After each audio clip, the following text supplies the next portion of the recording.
ನಮಸ್ಕಾರ ಸ್ನೇಹಿತರೆ. ಶ್ರೀ ಕೃಷ್ಣ ಸಂದೇಶ. ಶ್ರೀ ಕೃಷ್ಣನ ಈ 5 ಪಾಠ ನಿಮ್ಮ ಜೀವನವನ್ನೇ ಬದಲಾಯಿಸುತ್ತದೆ. ಮಹಾಭಾರತ ಯುದ್ಧ ಕೇವಲ ಧರ್ಮ ಮತ್ತು ಅಧರ್ಮದ ಪಾಠವನ್ನು ಹೇಳುವುದು ಮಾತ್ರವಲ್ಲ, ಇದು ನಮಗೆ ಜೀವನದ ಪಾಠವನ್ನು ಕೂಡ ತಿಳಿಸುತ್ತದೆ. ಮಹಾಭಾರತದಿಂದ ನಾವು ಕಲಿಯಬೇಕಾದ ಜೀವನ ಪಾಠ ಯಾವುದು ಗೊತ್ತಾ? ಮತ್ತು ಮಹಾಭಾರತದ ಈ ತತ್ವಗಳು ನಿಮ್ಮ ಜೀವನವನ್ನೇ ಬದಲಾಯಿಸುವ ಶಕ್ತಿ ಹೊಂದಿದೆ. ಮಹಾಭಾರತ ಮತ್ತು ರಾಮಾಯಣವನ್ನು ಪ್ರಾಚೀನ ಭಾರತದ 2 ಮುಖ್ಯ ಮಹಾಕಾವ್ಯಗಳೆಂದು ಪರಿಗಣಿಸಲಾಗುತ್ತದೆ. ಸರಿಸುಮಾರು 8ನೇ ಮತ್ತು 9ನೇ ಶತಮಾನದ ನಡುವೆ ನಡೆದಂತಹ ಕುರುಕ್ಷೇತ್ರ ಯುದ್ಧವನ್ನು ಮಹಾಭಾರತ ಕಾವ್ಯದಲ್ಲಿ ವಿವರಿಸಲಾಗಿದೆ. ಸಹೋದರರ 2 ಗುಂಪುಗಳ ನಡುವಿನ ಹೋರಾಟವನ್ನು ಇದು ವಿವರಿಸುತ್ತದೆ. ಹಾಗೆಯೇ ಪಾಂಡವ ಮತ್ತು ಕೌರವ ರಾಜಕುಮಾರರು ಮತ್ತು ಅವರ ಉತ್ತರಾಧಿಕಾರಿಗಳ ಭವಿಷ್ಯವನ್ನು ವಿವರಿಸಲಾಗುತ್ತದೆ. ಕುರುಕ್ಷೇತ್ರ ಯುದ್ಧದಲ್ಲಿ 18 ದಿನಗಳ ಯುದ್ಧದ ನಂತರ ಪಾಂಡವರು ವಿಜಯಶಾಲಿಗಳಾದರು. ಮತ್ತೊಂದೆಡೆ ಯುದ್ಧವು ಮಾನವನ ಮನಸ್ಸಿನ ಮುಗ್ಧತೆಯನ್ನು ಸಂಪೂರ್ಣವಾಗಿ ನಾಶಪಡಿಸಿತು ಮತ್ತು ದ್ವೇಷ, ದುರಾಸೆ, ದುರಹಂಕಾರವನ್ನು ಹುಟ್ಟುಹಾಕಿತ್ತು. ಜೊತೆಗೆ ಆಧುನಿಕ ಮಾನವನ ಮನಸ್ಸನ್ನು ಹುಟ್ಟುಹಾಕಿತ್ತು. ಇವುಗಳನ್ನು ಹೊರತುಪಡಿಸಿ ಮಹಾಭಾರತವು ನಮಗೆ ಜೀವನ ಪಾಠವನ್ನು ಕಲಿಸುತ್ತದೆ. ಮಹಾಭಾರತದಿಂದ ನಾವು ಕಲಿಯಬೇಕಾದ 5 ಜೀವನ ಪಾಠಗಳು ಇವೆ ನೋಡಿ.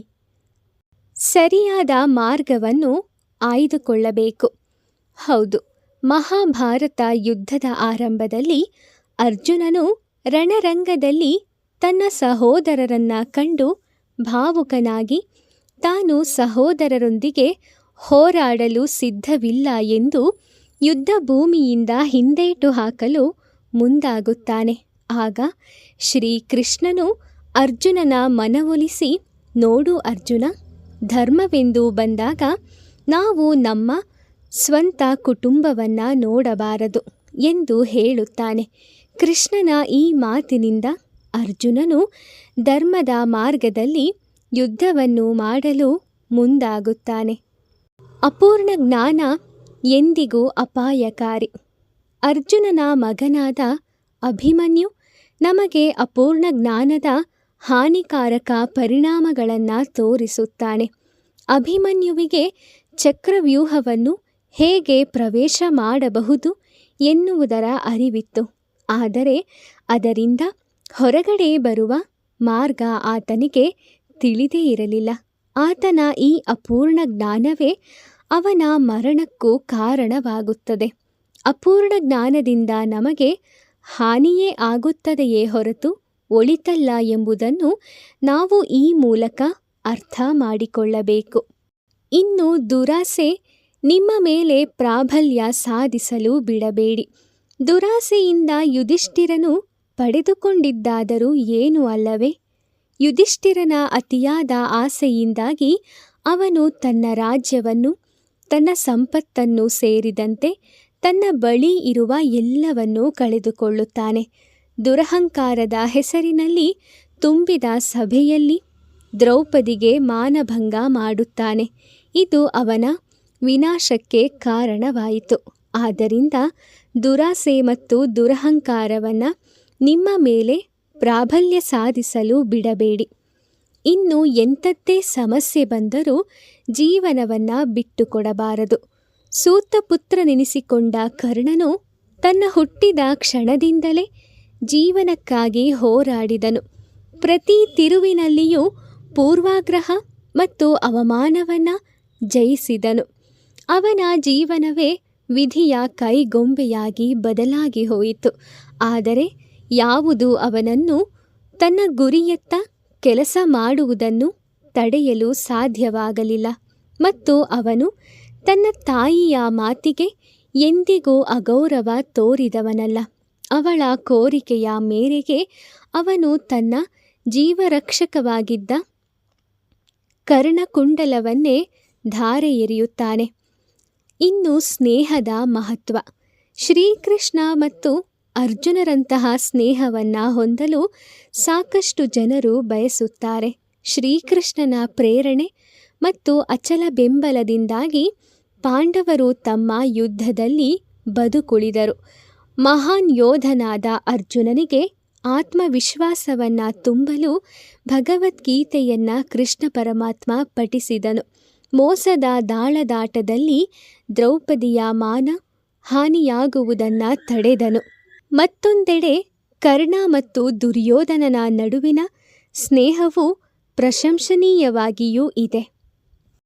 ಇನ್ನು ಮಹಾಭಾರತ ಯುದ್ಧ ಮುಗಿದ ನಂತರ ಶ್ರೀಕೃಷ್ಣ ಪರಮಾತ್ಮನು ಮರಣ ಹೊಂದಿದ ನಂತರ ಅರ್ಜುನನ ಪರಿಸ್ಥಿತಿ ಏನಾಯಿತು ಗೊತ್ತಾ?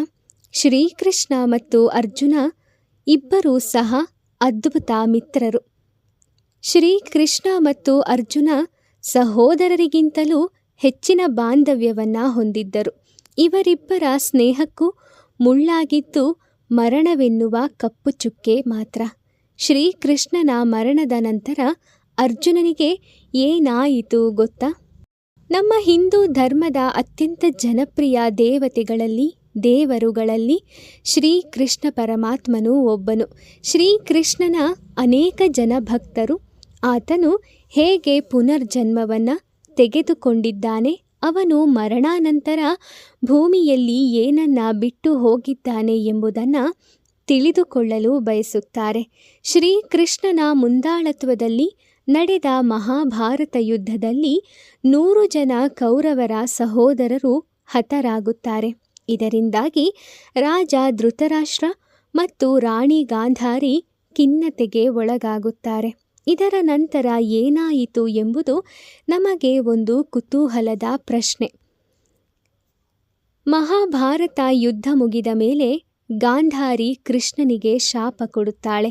ಅವಳು ಕೋಪದಿಂದ ಶಾಪ ನೀಡುತ್ತಾಳೆ. ಮಹಾಭಾರತ ಯುದ್ಧ ಮುಗಿದ ನಂತರ ಕೃಷ್ಣನು ಹಸ್ತಿನಾಪುರಕ್ಕೆ ಅರಮನೆಗೆ ಹಿಂತಿರುಗುತ್ತಾನೆ. ಕೃಷ್ಣನನ್ನ ನೋಡುತ್ತಿದ್ದಂತೆ ದುಃಖದಲ್ಲಿದ್ದ ಗಾಂಧಾರಿ ಕೋಪ ಜ್ವಾಲಾಮುಖಿಯ ರೂಪವನ್ನು ಪಡೆದುಕೊಂಡಿತ್ತು. ತನ್ನ 100 ಮಕ್ಕಳಾದ ಕೌರವರನ್ನು ರಕ್ಷಿಸಲು ಪರಮಾತ್ಮನಾದ ನೀನು ಏನನ್ನೂ ಮಾಡಲಿಲ್ಲವೆಂದು ಶ್ರೀಕೃಷ್ಣನ ಮೇಲೆ ಕೋಪ ಮಾಡಿಕೊಳ್ಳುತ್ತಾಳೆ. ಪುತ್ರರನ್ನು ಕಳೆದುಕೊಂಡ ನೋವಿನಿಂದ ಗಾಂಧಾರಿಯು ಶ್ರೀಕೃಷ್ಣನಿಗೆ ಶಾಪವನ್ನು ನೀಡುತ್ತಾಳೆ.